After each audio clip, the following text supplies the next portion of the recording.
지친 하루를 달래줄 어머니의 손맛 그대로. 올바른 재료와 정성 담은 손질. 홍시로 완성한 달콤한 감칠맛. 집에서도 편하게 택배로 받아보세요. 매콤하게 땡기는 감칠맛. 장간의 양념게장. 검색창에 장간의 양념게장을 검색해보세요. 하는 환율 변동 때문에 금리 인하 고민이라고 하던데요. 금리 인하 할 수 있을까요? 금리 인하하면 환율 집값 대출에 어떤 영향이 있을까요?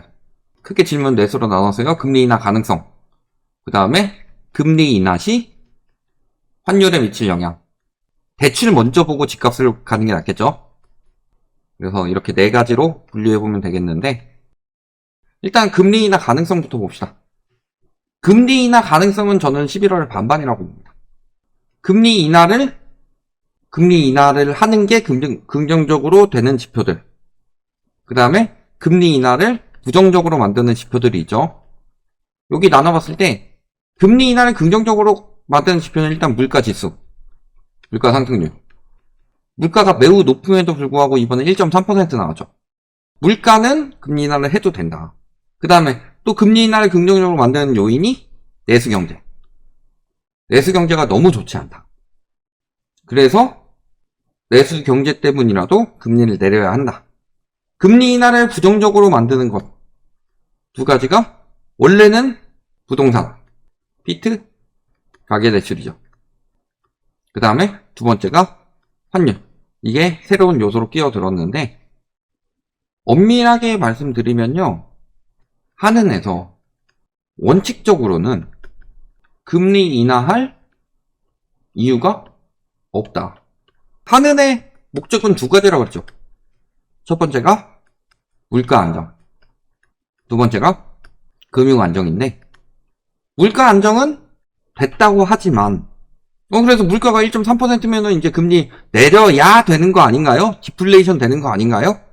이렇게 말씀하실 수 있겠지만요, 누적 인플레이션이 심각하기 때문에 당분간 물가가 1%때까지 나오더라도요, 금리 인하를 서두를 이유가 없어요.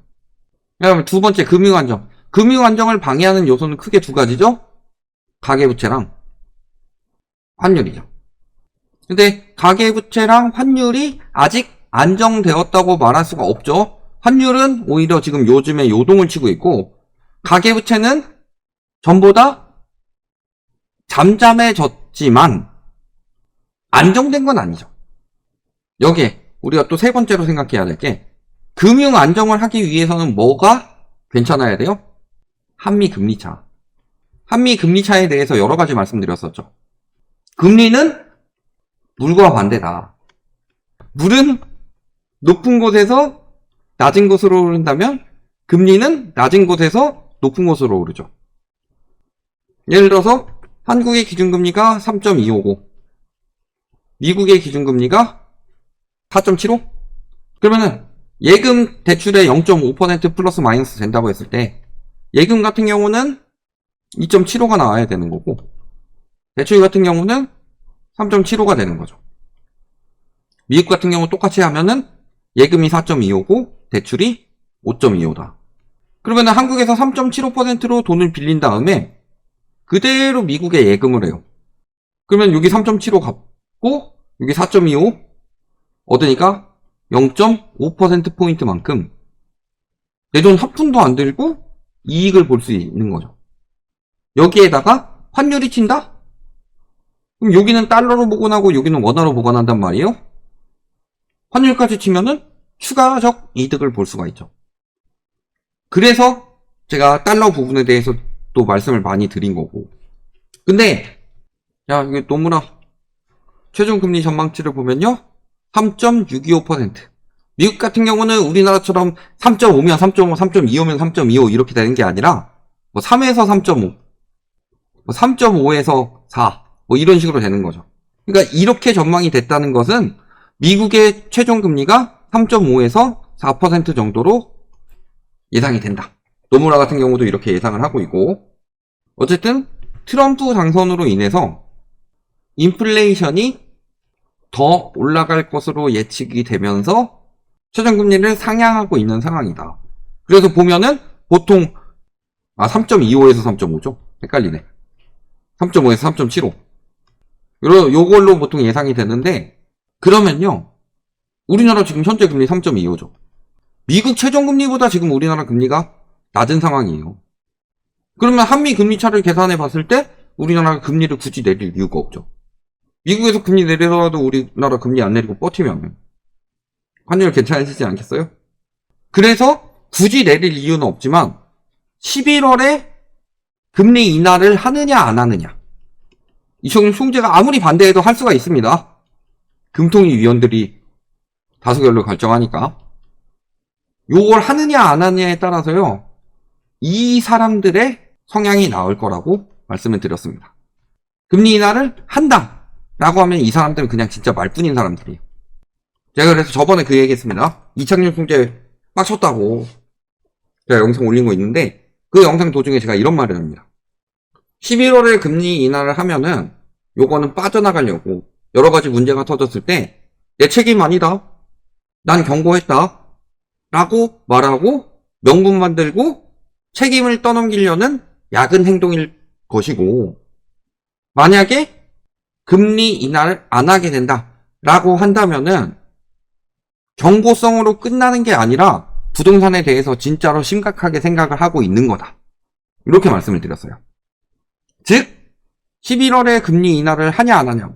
근데 제가 봤을 땐 10월에 금리 인하한 꼬라지 보면은 11월에 할 가능성도 있어 보이는데, 근데 그 부분에 대해서 제가 또 한 가지 말씀을 드렸던 게, 그러면서 이제 10월 금리 인하를 한 이유가 뭐다?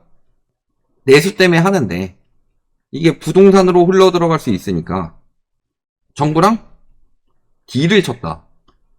그러니까 10월 금리 인하 이후에 정부에서 나오는 것들 보면은 DSR 전수조사 들어가기 시작했고, 그 다음에 정책 대출에 대해서 규제 들어가기 시작했죠.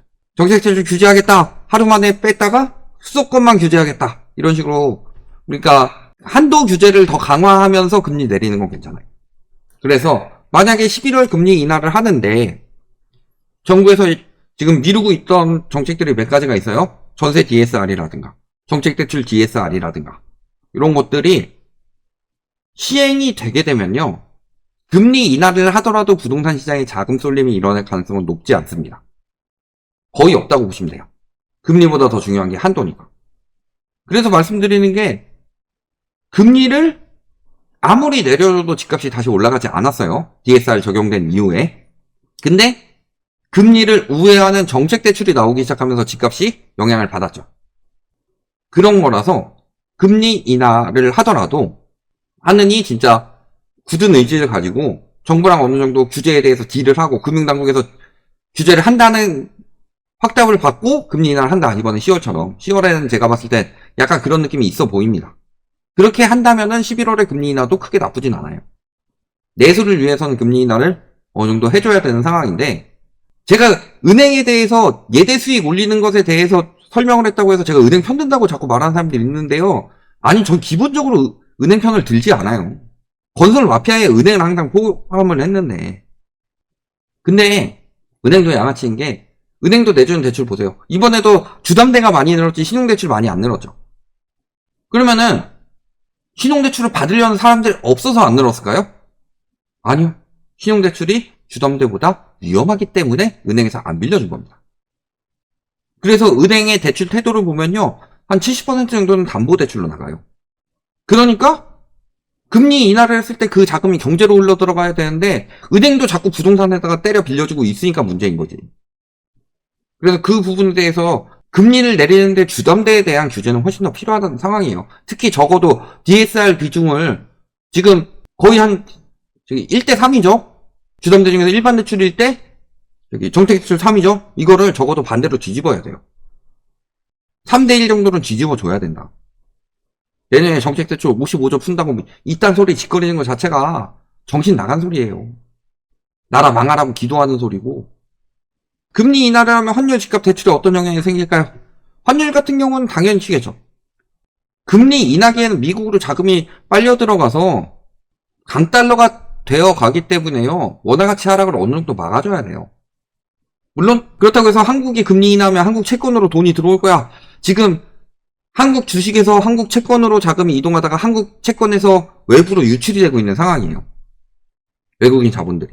그러니까 보세요. 이번에 금투세 끝났다고 그랬죠. 금투세 끝나니까 주식거래, 내국인 주식거래가 엄청 늘었다고 그랬죠.